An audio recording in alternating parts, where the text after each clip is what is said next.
La pachydermie vorticellée du cuir chevelu ou Cortis verticus gyrata, CVG, est une pathologie dermatologique peu connue du grand public. Elle touche principalement la peau et en particulier le cuir chevelu. Cependant, elle peut aussi affecter d'autres zones du corps. Elle se manifeste par des plis plus ou moins profonds, ressemblant à ceux observés du cortex cérébral. Cette pathologie est généralement classée sous deux formes, primaire et secondaire. Dans le CVG primaire, nous avons deux types, l'essentiel et le non essentiel. On parle généralement d'essentiel quand la cause n'est pas connue. Donc, généralement, la cause est inconnue. Il n'y a pas de cause et il n'y a pas d'anomalie associée.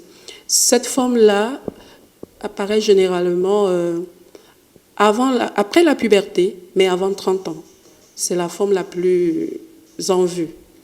Le CVG secondaire, comme vous comprenez bien, secondaire, c'est dû à quelque chose.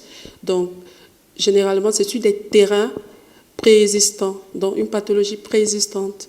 Alors, on peut avoir à poser le diagnostic de CVG dans le cadre d'une pathologie endocrinienne.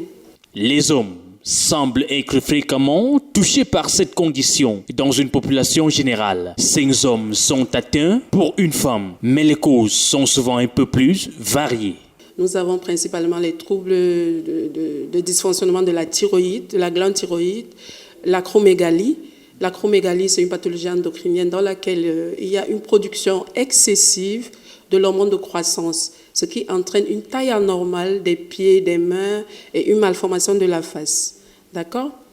Et nous avons aussi des causes infectieuses. Ça peut être une syphilis, des causes cancéreuses ou hématologiques comme les leucémies.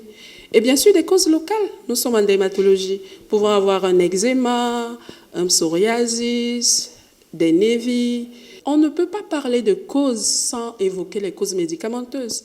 Parce qu'on a observé sur des terrains ayant pris des stéroïdes anabolisants, des hormones de croissance. Vous comprenez bien que quand il y a une prise d'hormones de croissance, ça peut venir encore mimer ce que nous avons cité plus haut. On a parlé de l'acromégalie. Selon les spécialistes, le traitement dépend de la gravité de la maladie. La prise en charge, généralement, nous, ce qu'on met en avant, c'est une abstention thérapeutique.